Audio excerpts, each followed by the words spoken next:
الصلاة خير من النوم۔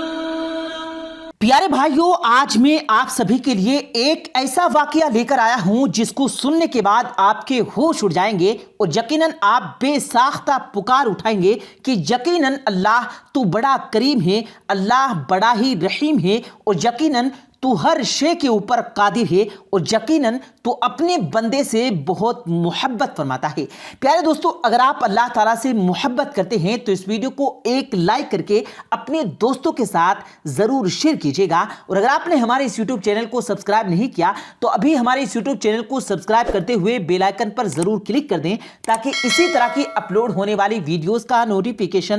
آپ تک بر وقت پہنچتا رہے۔ پیارے دوستو، آپ سبھی اس بات کو جانتے ہیں، دعا جو ہوتی ہے وہ ہر پریشانی، ہر آفت کو ٹال دیتی ہے، اور یقیناً جو سچے من سے، سچے دل سے اللہ کی بارگاہ میں ہاتھ اٹھا کر دعا مانگتا ہے، جب بندہ روتا ہے، گڑ گڑاتا ہے، اس کی آنکھوں سے آنسو جاری ہوتے ہیں تو اللہ یقیناً اس دعا کو قبول کر لیتا ہے، اور یقیناً اللہ کبھی اپنے بندے کو نراش نہیں کرتا۔ ان اللہ مع الصابرین، اللہ تعالیٰ صبر کرنے والوں کے ساتھ ہے۔ اور آپ سبھی کو بتا دوں کہ جو واقعہ میں آپ کو بتانے جا رہا ہوں یہ واقعہ بہت ہی زیادہ پرانا نہیں، ابھی حال ہی کے دنوں میں ہے، یعنی میرے پیارے بھائیوں، ایک بہت ہی مشہور، ایک بہت ہی اچھے، ایک بہت ہی بڑے ڈاکٹر جن کا نام ذیشان تھا، آپ سبھی کو بتا دوں کسی کارکرم، کسی ایونٹ کے اندر ان کو بلایا گیا، اور آپ کو بتا دوں جس طور سے وہ اس ایونٹ رکھا گیا وہ ڈاکٹر ذیشان کے حوالے سے ہی رکھا گیا تھا، یعنی اس پروگرام کے اندر پہنچنا ڈاکٹر ذیشان کے لیے بے حد ضروری تھا۔ لیکن آپ سبھی کو بتا دیں اس پروگرام کے اندر پہنچنے کے لیے ایروپلین کا سہارا لینا پڑتا تھا، یعنی اس پروگرام میں پہنچنے کے لیے ڈاکٹر ذیشان کو میلوں کا سفر طے کرنا تھا۔ میں آپ کو بتا دوں ڈاکٹر ذیشان جو تھے وہ ایئرپورٹ پہنچے، ایئرپورٹ پہنچنے کے بعد جس طریقے سے سبھی کی چیکنگ ہوتی ہے اسی طریقے سے ان کی بھی چیکنگ وغیرہ ہوئی، اس کے بعد ایروپلین کے اندر جا کر بیٹھ گئی۔ ابھی کچھ ہی دیر ہوئی تھی، وہ جو ایروپلین کا پائلٹ تھا اس نے آ کر یاتریوں سے یہ بات کہی کہ ایروپلین کے اندر تکنیکی پرابلمز آ چکی ہیں جس کی وجہ سے ہمیں ایمرجنسی لینڈ کرنا پڑے گا، اور پاس کے ایئرپورٹ میں ہمیں اس کو لینڈ کرنا پڑے گا۔ تو ہم سبھی یاتریوں سے، سبھی مسافروں سے معافی چاہتے ہیں۔ یہ بات بولنے کے بعد کچھ سمے بعد، کچھ وقت کے بعد اس کو ایمرجنسی لینڈ کیا جاتا ہے۔ آپ سبھی کو بتا دیں ڈاکٹر ذیشان جو تھے وہ اس بات کو لے کر بہت ہی زیادہ غصے میں تھے، بہت ہی زیادہ پریشان ہونے لگے، کیونکہ جو پروگرامز رکھا گیا تھا خاص طور سے انہی کے لیے رکھا گیا تھا۔ اگر وہ اس پروگرام کے اندر نہیں جاتے تو یقیناً ان کی بہت ہی زیادہ بدنامی ہوتی، لوگ ان کے بارے میں برا بھلا کہنے لگتے، تو وہ بہت ہی زیادہ غصہ ہو گئے اور انہوں نے اپنا غصہ اتارنے کی کوشش کی۔ ایئرپورٹ پر وہ جو مسافر تھے وہ محسوس کر رہے تھے کہ یہ جو آدمی ہے یہ بہت ہی زیادہ پریشان لگ رہا ہے، اس کو بہت ہی زیادہ ایمرجنسی تھی۔ تبھی میرے پیارے دوستوں لوگوں نے ڈاکٹر ذیشان کو پہچان لیا اور یہ بات کہی کہ آپ پریشان نہ ہوں، آپ کو پریشان ہونے کی ضرورت نہیں، اگر آپ چاہیں تو آپ یہاں سے بائی روڈ یہاں سے کار لے کر جا سکتے ہیں، یہاں سے جہاں آپ کو جانا ہے وہ زیادہ دور نہیں، صرف 3 گھنٹے کا راستہ ہے۔ تو یہ بات سننے کے بعد ڈاکٹر ذیشان بہت ہی زیادہ خوش ہوئے اور ان سبھی کا شکریہ ادا کیا، کار کو بک کیا اور فوراً ہی اس کار کو لے کر روانہ ہو گئے۔ آپ کو بتا دیں ڈاکٹر کو بہت ہی زیادہ جلدی تھی، کافی دیر ہو چکی تھی، تو اس چیز کو دیکھتے ہوئے ڈاکٹر ذیشان نے ٹیکسی ڈرائیور سے بات کہی کہ جلدی سے جلدی چلو، شارٹ کٹ اگر ہے تو شارٹ کٹ سے لے چلو۔ یہ بات سننے کے بعد ٹیکسی ڈرائیور جو تھا اس نے یہ بات کہی کہ اگر ہم ہائی وے سے جائیں گے تو بہت ہی زیادہ ٹائم لگ جائے گا، بہت ہی زیادہ ٹریفک بھی ہے، اگر ہم جنگل کے راستے سے جائیں تو شارٹ کٹ پڑ سکتا ہے، لیکن راستہ تھوڑا خراب ہے، لیکن پھر بھی ہم جلدی پہنچ جائیں گے۔ تو یہ بات سننے کے بعد ڈاکٹر ذیشان یہ بات کہنے لگے کہ مجھے جلدی سے جلد پہنچنا ہے، اس پروگرام کے اندر میں کافی لیٹ ہو چکا ہوں، مجھے بہت ہی زیادہ جلدی ہے، تمہیں جہاں سے لینا ہے وہاں سے لے چلو۔ لیکن مجھے جلدی سے جلدی وہاں پہنچا دو۔ یہ جو وہ ٹیکسی ڈرائیور تھا تو وہ جنگل کے راستے ہوتے ہوئے اپنی کار کو لے کر جا رہا تھا، تو ابھی تھوڑی سی دیر ہوئی تھی جنگل کے اندر سفر کرتے ہوئے، تبھی آندھی طوفان نے گھیر لیا، یعنی بہت تیز ہوائیں چلنے لگی، بہت ہی زیادہ زوردار بارش ہونے لگی، جس کی وجہ سے ہوا یہ کہ جو جنگل کا راستہ تھا وہ بھٹک گئے۔ ٹیکسی ڈرائیور کو بھی یہ بات سمجھ نہیں آ رہی تھی کہ کدھر سے کدھر جانا ہے، کیونکہ وہ جنگل کی ایسی جگہ پہنچ گئے تھے جہاں انہیں راستہ سمجھ ہی نہیں آ رہا تھا، اور رات کا وقت ہو چکا تھا۔ تو وہ جو ڈاکٹر ذیشان تھے وہ بہت ہی زیادہ پریشان ہو گئے، لیکن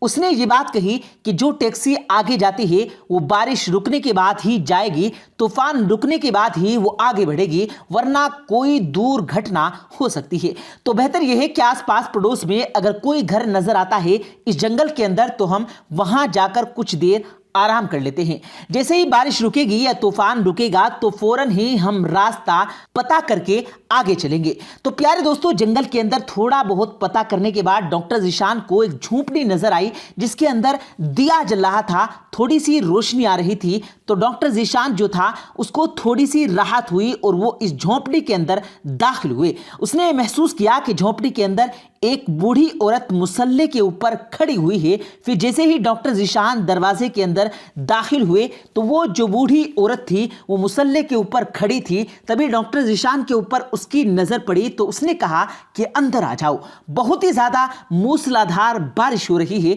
اس سے تم بیمار پڑ جاؤ گے۔ یہ بات سننے کے بعد ڈاکٹر ذیشان جو تھے وہ گھر کے اندر داخل ہوئے۔ جیسے ہی وہ گھر کے اندر داخل ہوئے تو اس بوڑھی عورت نے کہا کہ پاس میں ٹیبل کے اوپر گرم گرم چائے رکھی ہوئی ہے، آپ بھیگ چکے ہو، بہتر ہوگا آپ گرم گرم چائے پی لو، جس سے آپ کے بدن کے اندر گرمی آ جائے گی۔ تو اس کے بعد ڈاکٹر ذیشان نے وہ گرم گرم چائے پی تو وہ بوڑھی عورت تھی وہ نماز کی ادائیگی کرنے لگی۔ کچھ ہی دیر کے بعد جو وہ نماز سے فارغ ہوئی اور دعا مانگنے لگی، تبھی اس نے ڈاکٹر ذیشان کو دیکھا کہ وہ ایسے ہی بیٹھے ہوئے ہیں۔ تو اس بوڑھی عورت نے کہا کہ اگر آپ کھانا چاہتے ہو تو کھانا بھی بنا ہوا ہے، آپ مجھے بھوکے لگ رہے ہیں۔ تو بوڑھی عورت کی بات سننے کے بعد ڈاکٹر ذیشان جو تھا اس نے کھانا نکالا اور کھانا کھانے لگا۔ ذیشان نے اس بوڑھی عورت سے یہ بات کہی کہ آپ میری اتنی مہمان نوازی کیوں کر رہی ہو، آپ میری اتنی زیادہ خدمت کیوں کر رہی ہو جب آپ مجھے جانتی بھی نہیں؟ تو اس بوڑھی عورت نے مسلح کے اوپر سے ہی یہ بات کہی کہ نبی کریم صلی اللہ علیہ وآلہ وسلم کا فرمان ہے، جو اللہ اور قیامت کے دن پر یقین رکھتا ہے وہی مہمان نوازی کرے۔ تو پیارے بھائیو، جس کا اللہ پر یقین ہوگا قیامت ضرور آئے گی، تو یقیناً ہمارے نبی کا حکم ہے کہ وہ مہمان نوازی کرے۔ مہمان آنے سے خیر و برکت آتی ہے، رحمت آتی ہے، اور یقیناً جو مہمان کے ساتھ کھانا کھاتا ہے اس کا حساب بھی نہیں ہوگا۔ تو مہمان کے آنے کی اتنی زیادہ برکت ہے، اس لیے میں نے آپ کو اتنا زیادہ خیال رکھا ہے، تو اس لیے میں آپ کی مہمان نوازی کر رہی ہوں، آپ کے لیے دعا بھی کر رہی ہوں کہ جلد از جلد موسلا دھار جو بارش ہے وہ ختم ہو جائے گی۔ لیکن مجھے امید ہے کہ جب میں دعا کروں گی تو طوفان بھی رک جائے گا، بارش بھی رک جائے گی، لیکن ایک ایسی دعا ہے جو قبول تو ہوگی لیکن اس دعا کو قبول ہونے میں تاخیر ہوگی، یعنی کہ کافی وقت لگ جائے گا۔ تو یہ بات سننے کے بعد ڈاکٹر ذیشان کہتے ہیں کہ وہ کون سی دعا ہے جو آپ مانگ رہی ہو، اس دعا کو قبول ہونے میں تاخیر ہوگی۔ تو پیارے دوستو، وہ جو بوڑھی عورت ہوتی ہے وہ روتے ہوئے الفاظوں میں یہ بات کہتی ہے کہ میرا ایک بیٹا جو بہت ہی زیادہ بیمار، ہر جگہ میں نے اس کا علاج کروا لیا لیکن کہیں بھی اس کا علاج نہیں ہو پایا۔ لوگ بتاتے ہیں ایک ڈاکٹر ہے جس کا نام ڈاکٹر ذیشان ہے، وہی اس کا علاج کر سکتا ہے، لیکن ڈاکٹر ذیشان بہت ہی بڑے ڈاکٹر ہیں، بہت ہی مشہور ڈاکٹر ہیں، ان کے پاس مجھ جیسے غریب کے لیے وقت نہیں ہوگا، اور نہ ہی میرے پاس اتنے پیسے ہیں کہ جس سے میں اپنے بیٹے کو ان کے پاس لے کر جا سکوں اور وہ میرے بیٹے کا آپریشن کر دیں یا علاج کر دیں یا میرے بیٹے کو دوائی دے دیں۔ پھر جیسے ہی ڈاکٹر ذیشان نے یہ بات سنی تو ڈاکٹر ذیشان کی آنکھوں میں آنسو آ گئے۔ تو ڈاکٹر ذیشان نے یہ بات کہی کہ آپ کی دعا قبول ہو چکی ہے، آپ گھبرائیے نہیں، اور جس ڈاکٹر ذیشان کی آپ بات کر رہی ہو تو کوئی اور نہیں، میں ہی آپ کی دعاؤں کے اندر وہ اثر تھا کہ ایئرپلین کے اندر تکنیکی خرابی آ گئی جس کی ایمرجنسی لینڈنگ ہو گئی، اور اس کے بعد مجھے ٹیکسی پکڑنی پڑی، اور قدرت کا کرشمہ یہ ہوا کہ اچانک آندھی طوفان آ گیا اور جس کی وجہ سے ٹیکسی ڈرائیور جو تھا وہ اپنا راستہ بھول گیا اور پھر ہوا یہ کہ ہمیں رکنے کے لیے کوئی ٹھکانہ چاہیے تھا. جب تک طوفان اور بارش رک نہ جاتی تو ہمیں کہیں نہ کہیں رکنا ہی تھا. تبھی ہماری نظر آپ کے گھر کے اوپر پڑی. یعنی سبھی چیزیں جتنی بھی ہوئی ہیں وہ یقیناً آپ کی دعاؤں کی وجہ سے ہوئی. اللہ نے آپ کی دعا قبول کر لی. میں آپ کے بیٹے کا علاج کروں گا اور وہ بھی مفت میں کروں گا. تو پیارے مسلمان بھائیو، آپ نے دیکھا جس طریقے سے دعا قبول ہوتی ہے، یعنی دعا قبول ہونے میں تاخیر ضرور ہو سکتی ہے، وقت ضرور لگ سکتا ہے، لیکن اگر سچے دل سے دعا مانگی جائے اور دعا میں ہم نبی کریم صلی اللہ علیہ وآلہ وسلم کا وسیلہ لگا دیں تو یقیناً دعا قبول ہوتی ہے. پیارے دوستو، کس کس طریقے سے دعا قبول ہوتی ہے، کس کس طریقے سے اللہ تعالیٰ لوگوں کی مدد کرتا ہے، آپ کو اس ویڈیو کے اندر معلوم پڑ گیا ہوگا. پیارے دوستو، امید کرتے ہیں آپ کو آج کی ہماری یہ ویڈیو ضرور پسند آئی ہوگی. اگر آپ کو یہ ویڈیو پسند آیا ہو تو اس ویڈیو کو دل سے لائک کریں اور زیادہ سے زیادہ لوگوں تک اس ویڈیو کو ثواب کی نیت سے شیئر کریں. اور اس ویڈیو کے بارے میں آپ کی کیا رائے ہے کمنٹ سیکشن میں اپنی رائے کا اظہار ضرور دیں. اور مزید اسی طرح کی روز کی ویڈیو پانے کے لیے ہمارے چینل کو ضرور سبسکرائب کریں. ملتے ہیں پھر ایک نئی ویڈیو کے ساتھ، تب تک کے لیے اللہ حافظ.